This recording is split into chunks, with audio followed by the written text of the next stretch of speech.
Equalization. So today we are going to cover a basic topic of equalization. So let's proceed. So look to my bottom left, you'll see audio effects. Here you'll see that's some nice rain I'm hearing there. Okay, so here you'll see recent. Now under this recent list is a number of plugins or processors that would be most recently used or recently used. Okay, so let's go down. We'll get the EQ for equalizer. We're going to choose channel EQ. This channel EQ is a general EQ that you can use to apply the basic principles of cutting or boosting particular frequencies, okay? And just excuse the rain in the background. There's a nice downpour going on. Right, so let's just play the track in the back to see what we have here.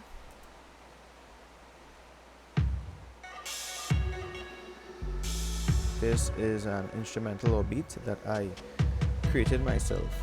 So just to show you a visual on the equalizer. So if you look on the equalizer itself, you'll see, watch where the arrow is tracing. Okay, basically a dancing of a graphical representation, or basically a line that is fluctuating and moving in accordance with the performance of the track. Okay,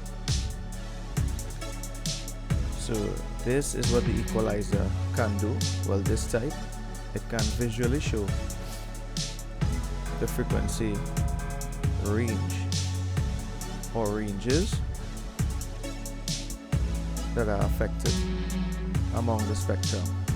So around 30 to 200 hertz, you're seeing a big emphasis in the low end. Okay, then you see a drop, some spike between 400 to 500, that range around there, and it continues accordingly. So I'll pause that for the while. Right, so that's that. If you look to the right hand side here, you'll see a gain switch. So let's say, for example, if I have this decreased, that increased, this decreased. What this gain switch does, whether you boost or cut, it will boost or cut by the amount down here. For example, you'll see the amount here. This is what I'm talking about, that went to 3.0 dB. So it will boost or cut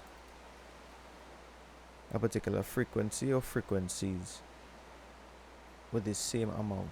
So if I boost 8K with 3 dB, it's going to boost this notch here at 2600 hertz by the same amount as I boost the 8K, and everything else follows. Same thing applies if I decrease. So let's say I boost 4.0, you'll see,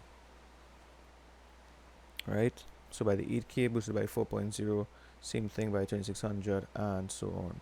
So if I cut minus 6.3 at 8K at 2600, and so on. Okay, so send it back normal.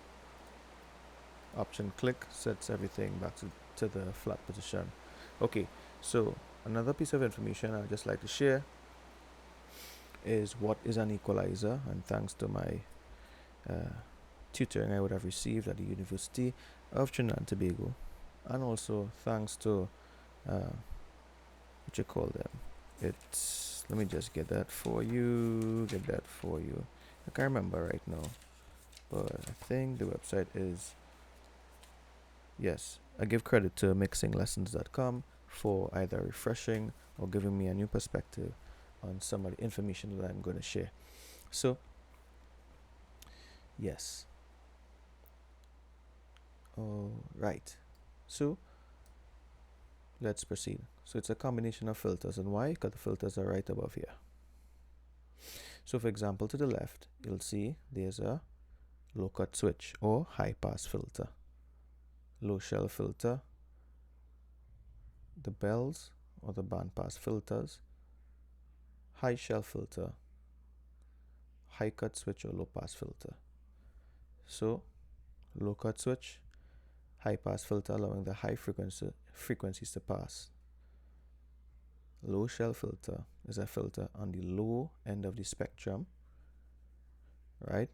So for example, that you can use to cut or boost, right? You can cut or boost a range of frequencies on the lower end. The bandpass filter allows a band of frequencies to pass, okay?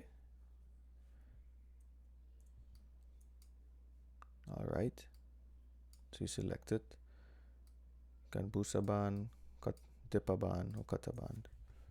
All right, and the high shelf filter as opposed to the low shelf, on the high end of the frequency spectrum, you can boost or cut a number of frequencies. All right, and this is your high cut switch, which is your low pass filter, cutting the highs and allowing the lows to pass. Okay, and that's it on equalizers for the day. So thank you very much.